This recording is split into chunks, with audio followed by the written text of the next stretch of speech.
Okay, today I will be doing a video on the 32 H&R Mag. When I first bought this gun, I can tell you I had a lot of troubles finding ammo. There's only a couple people that sell this ammo in the city I stay, and it ain't cheap, I can tell you that. So first I want to demonstrate this gun to you, tell you a little about it, the little experience I've had with it, and let's get started. First, let me make sure there's no live ammo in this gun, because I recall firing it the last time I had it and I never emptied it. I just put it back to where I got it. So let me get this emptied out for you.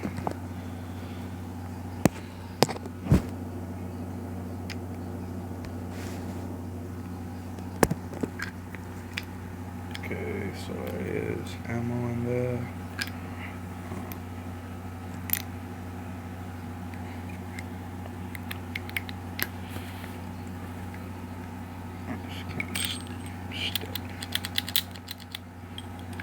And yes, that's one thing about this gun. It has a bullet ejector on the front of the cylinder. Makes it easy to eject the bullets out the frame. Let me get close so you guys can see. See that?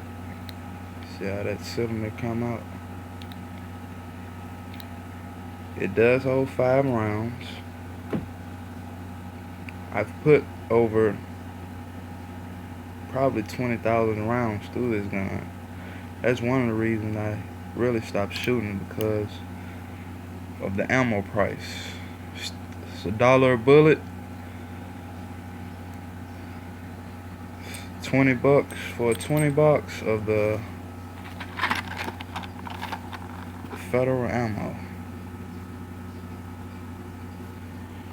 As you can see on that box, it says 20 rounds coming there.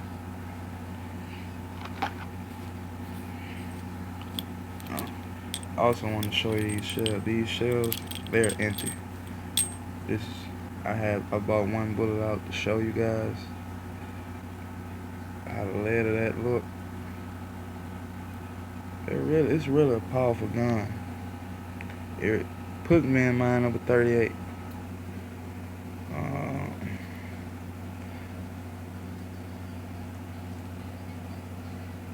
It has a good sighting on it. The sighting on this gun is pretty good.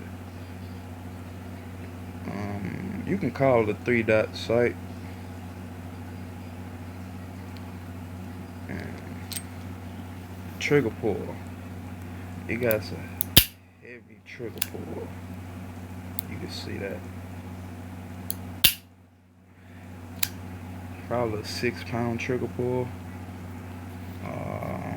This is actually one of the best revolvers I ever experienced.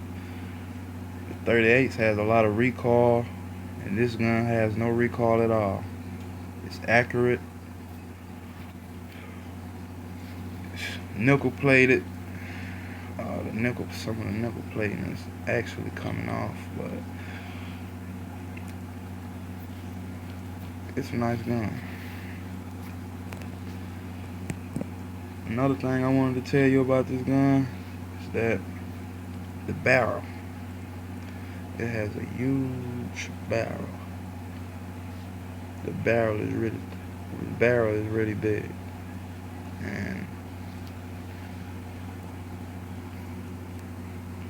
that's about all I can say about this particular weapon. If you have any questions, can you please comment below and subscribe my page. Thank you.